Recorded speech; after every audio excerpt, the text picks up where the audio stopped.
Welcome to this edition of the Rhody Reporter. I'm your host for the segment, Mark Zaccaria. Today, let's look at the Electoral College. It's been all over the news since 2016's presidential election that the U.S. president is not elected by national popular vote, but rather by a two-step process involving an institution known as the Electoral College. Each state's popular vote actually elects individuals to the Electoral College who are committed to vote for one of the presidential contenders on their first ballot. When they meet in December following Election Day, this process was installed intentionally by the founders of our republic. Remember, by the way, that we do not have a pure democracy, nor did our founders ever intend us to have one. They knew from their own study of the classic Greek democracies that the bare majority could terrorize the minority under that system, causing it to ultimately fail. So, the American Republic has three branches of government. It has requirements for supermajorities to frame constitutional amendments. It similarly requires buy-in from a supermajority of states in order to make those fundamental changes in the rule of law.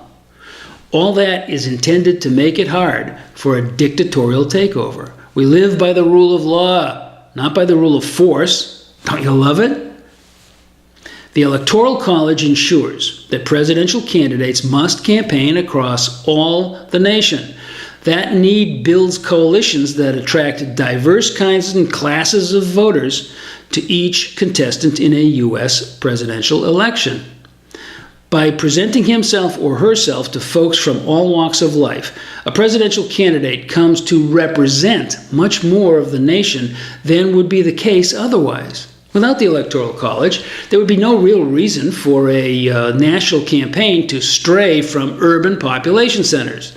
Campaign resources would be focused on the highest concentrations of voters.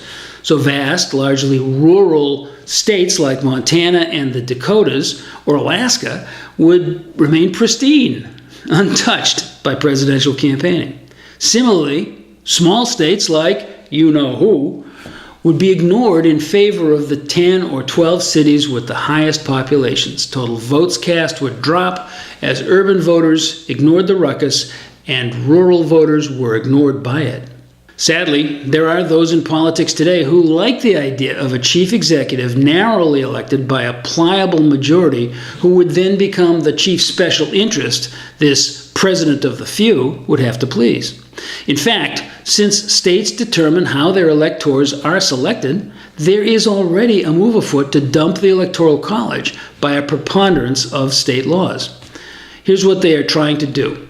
An interstate compact or treaty has been framed which becomes active when enough state legislatures ratify it to equal 270 electoral votes, the number needed to win the White House. Rhode Island has already ratified this compact, as have 14 other states for a current total of 189 electoral votes.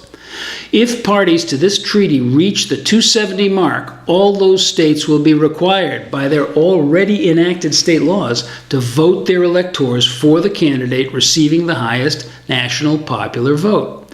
If that day ever comes, the whole landscape of a presidential campaign will change, and change for the worse in the opinion of your humble Rhody reporter. By the way, were you consulted or notified before your elected state legislators enacted this subversion of the founders' vision? Me neither. Do you think we should do something about it? Maybe in the next election?